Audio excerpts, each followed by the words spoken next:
the last one is one that I love to talk about, love to teach. And this is a saying, I'm sure you've heard this saying, a friend to all is a friend to none.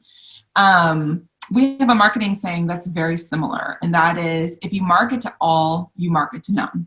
So if you're kind of sitting here in this session, you're like, okay, yes, I got it. I can educate my people. I understand my customers. I can be clear and transparent about my values, but I don't know who exactly to market to. And how do I actually hone in on my target audience and my ideal customer? This saying I love to teach because in marketing and branding, and like I've even seen this at global organizations that I've worked with in big brands, you cannot effectively market to everyone equally at the same time, right? Of all the brands, projects, and founders I've had the opportunity to work with over the past years, I would say this is the biggest mistake that I see that's being made. And basically what I mean by that is, even though your product or service could be relevant to everyone, doesn't mean it should be relevant to everyone. And this is usually the $1 million question when building a brand is, who does the brand serve?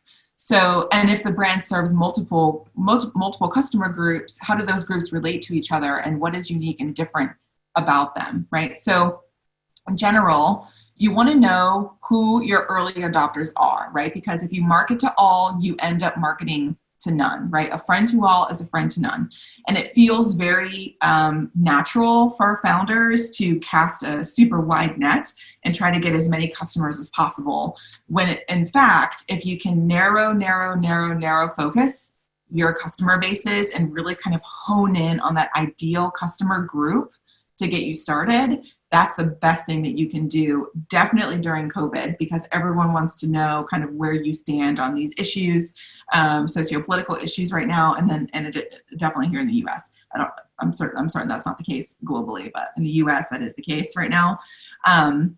Right, customers want to feel like they belong in general, and that's relevant cross borders, right? So it feels very scary to be able to super hyper focus your brand into one area or one customer segment. But if you don't do that and you end up trying to market to everybody at the same time, you end up diluting your messaging because you're trying to communicate too many different types of values to too many different types of customers, right? So the more you narrow your focus, the better you'll be in positioning your brand. And again, we can do a whole class just on this, but in general, try to narrow focus as much as possible. It really goes back to those core foundations I talked about earlier, which is value and understanding your customers' needs.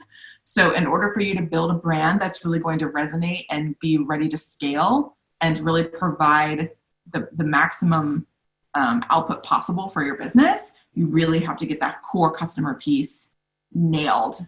And that doesn't mean that you can't start to serve a broader customer base moving forward. That's not that at all, right? But figuring out who those early adopters are in your business is going to be really important moving forward.